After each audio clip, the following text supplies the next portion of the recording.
Lance Corporal Darwin Judge. April 29, 1975, Tan Son Nhut Airport, Saigon. Lance Corporal Darwin Lee Judge, 19 years old from Marshalltown, Iowa, stood guard at the Dow compound. An Eagle Scout, a Marine security guard who'd arrived in March. The fall of Saigon was hours away. Evacuation helicopters roared overhead. Judge's job: protect American personnel during the final withdrawal. At dawn, North Vietnamese rockets screamed toward the airport. Judge heard the whistle, shrill, getting louder. He dropped flat. The first rocket missed, exploded 50 meters away, shaking the ground. Dust erupted, ears ringing. Second rocket, closer. Shrapnel tore through sandbags. Judge scrambled toward cover with Corporal Charles McMahon. They ran together. Another whistle. Closer. They dove. The third rocket hit direct. The blast ripped through both Marines. McMahon, 21, died instantly. Judge took shrapnel to his chest and abdomen. Blood pooled beneath him. Medics rushed over. Too late. He died within minutes, one day before Saigon fell. Darwin Judge and Charles McMahon became the last two American servicemen killed in the Vietnam War. Their bodies were left behind during Operation Frequent Wind. Senator Edward Kennedy negotiated their return a year later. Judge was buried with full Marine honors in Marshalltown in March 1976. Flag-draped coffin, rifle salute, honor guard. 25 years later, his family held a second ceremony, the war's final casualties. Forgotten in the chaos of retreat, Staff Sergeant Clifford C. Sims, February 21, 1968, near Hue during the Tet Offensive. Staff Sergeant Clifford C. Sims, U.S. Army, led his squad through dense jungle-clearing enemy bunkers. The fighting was brutal, house to house, bunker to bunker. Sims, 25, had already survived months of combat. His men trusted him completely. Sims moved forward, scanning for tripwires. His squad followed close, too close. Thick vegetation hid everything. Then, a faint click under his boot. Booby trap. Triggered. Time slowed. Sims saw the wire snap. The grenade armed. He had seconds. His squad, 6 men, stood directly behind him in a tight cluster. No time to yell. No time to run.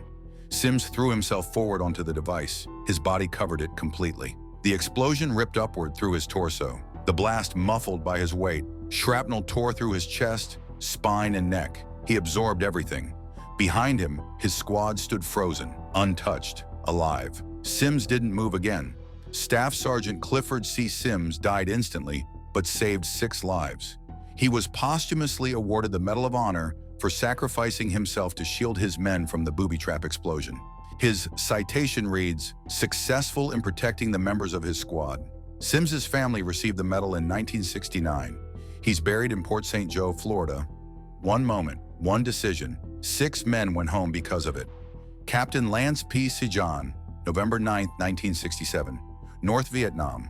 Captain Lance P. Sijan, U.S. Air Force pilot, ejected from his F-4 Phantom after it was hit by anti-aircraft fire. He survived the ejection, but broke his leg, fractured his skull, and mangled his right hand. He landed in enemy territory, alone.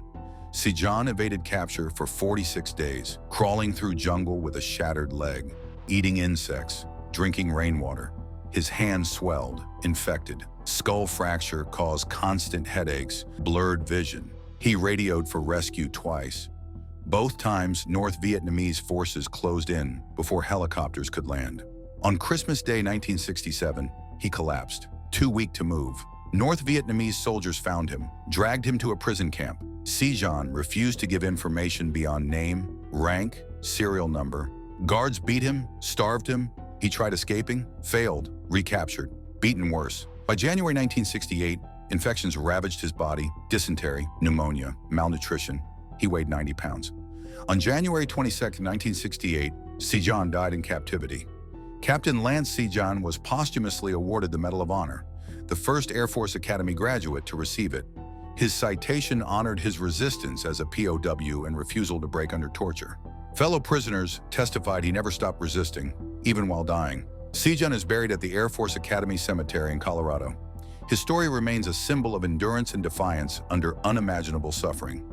Sergeant Donald G. Cook, December 31, 1964, South Vietnam. Captain Donald G. Cook, U.S. Marine Corps, was captured during a Viet Cong ambush, an artillery battery advisor. He became one of the first American POWs. What followed was 3 years of starvation, torture, and isolation.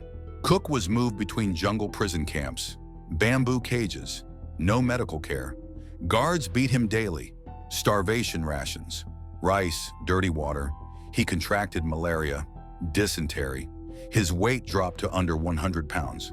Despite this, Cook gave his food to weaker prisoners. He tended to sick cellmates, shared his water, refused special treatment offers in exchange for propaganda statements. Guards increased his torture, beatings intensified, solitary confinement stretched for months. By 1967, Cook was dying, malnutrition, untreated infections, his body shutting down. Other prisoners begged him to eat, to survive. He refused, kept giving away his rations. On December 8, 1967, Cook collapsed. He died hours later, surrounded by men he'd kept alive.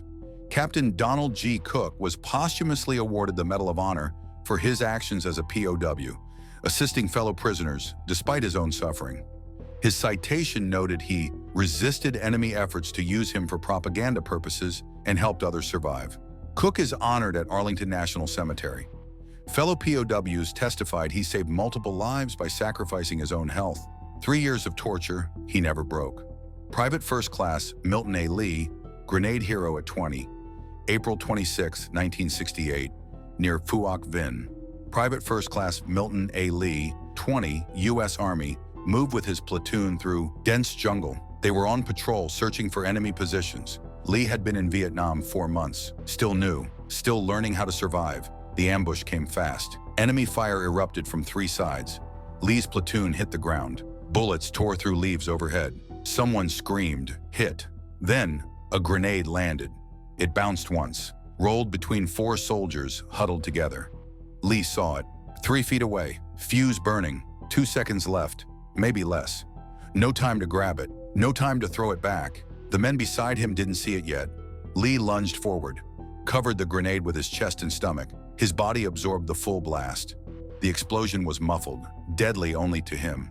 Shrapnel ripped through his torso, shredding organs. He died instantly. The 4 men behind him survived, untouched.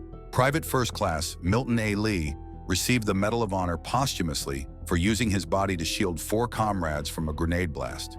He was 20 years old. His family received the medal in 1970. Lee is buried in Fresno, California. 4 men went home to their families because of his split-second decision. 4 lives, 1 sacrifice. That's what the citation says. That's what his mother remembered. Sergeant Peter S. Connor, malfunctioning grenade. February 24, 1966, Quang Nam Province. Staff Sergeant Peter S. Connor, U.S. Marine Corps, prepared to throw a grenade at enemy positions. His squad was pinned down. Connor pulled the pin. The grenade malfunctioned. It armed but didn't release properly. Connor felt it immediately. The grenade stuck. Fuse burning in his hand. He had 4 seconds, maybe 5. His squad, 8 Marines, crouched in a tight circle around him. No time to warn them. No time to run. Connor made the call. He pulled the live grenade into his chest, wrapped both arms around it, turned away from his men. The grenade detonated against his torso. The blast tore through his rib cage, lungs, and heart. Shrapnel exited his back. Blood sprayed across the dirt. His body muffled most of the explosion. The Marines behind him felt a shockwave, but stayed intact, alive. Connor collapsed face first, dead before he hit the ground. Staff Sergeant Peter S. Connor was posthumously awarded the Medal of Honor for absorbing a malfunctioning grenade blast to protect 8 fellow Marines. His citation reads, "In order to protect his fellow Marines." Connor, 23, is buried in New York. His family received the medal in 1968. 8 men survived because he held a live grenade against his chest. No hesitation, no second thought, just instinct. Specialist 4 RDR Kopas held off the ambush while wounded May 12, 1970, Pu Romias Hek, Cambodia. Specialist 4 RDR Kopas, U.S. Army, moved with his unit during a reconnaissance mission. The war had expanded into Cambodia. Kopas's team was deep in hostile territory. Then enemy fire erupted. Ambush. Bullets ripped through the jungle. Kopas took a round to the leg. Fell. Blood poured from his thigh. His unit scrambled for cover. They were pinned. Couldn't move. Couldn't evacuate. Kopas dragged himself to a defensive position, set up his rifle, started firing. His leg useless, bleeding through the bandage. He kept shooting, suppressing enemy positions, covering his squad's retreat. A second bullet hit him. Shoulder. He slumped. Blood soaked his uniform. His squad yelled for him to fall back. He refused, stayed firing, gave them time to reach the evacuation point. A third round hit his chest. He collapsed. The gun fell silent. His squad made it out. Kopis didn't. Specialist 4 Artie R. Kopis was posthumously awarded the Medal of Honor for holding off an enemy ambush while wounded, allowing his comrades to be evacuated. His citation reads, "So his comrades could be evacuated." Kopis is buried in Alabama. His family received the medal in 1972. He took 3 bullets, kept fighting through all 3. His squad survived because he refused to retreat. That's what the report said. Major Charles J. Waters, chaplain in the kill zone, November 19, 1967. Dak To, Major Charles J. Waters, U.S. Army chaplain, moved with soldiers during the Battle of Dak To, one of the war's bloodiest. Waters wasn't required to fight. He was there to provide spiritual support. But when the ambush hit, he refused to hide. The kill zone erupted. Soldiers fell, hit by enemy fire, screaming, bleeding out. Waters ran into the open. No weapon, no armor, just his chaplain's cross. He dragged wounded men to cover. One, then another, then another. Bullets snapped past his head. Medics yelled for him to get down. He ignored them, kept pulling men out, gave last rites to the dying, held their hands, spoke prayers over the gunfire. An explosion, mortar round, hit near him. Shrapnel tore into his side. He staggered, kept moving. Another round, closer. The blast threw him backward. He didn't get up, killed instantly. 16 men survived because of him. Major Charles J. Waters was posthumously awarded the Medal of Honor for repeatedly exposing himself to enemy fire to rescue wounded soldiers. He was 40 years old. Waters is buried at Arlington National Cemetery.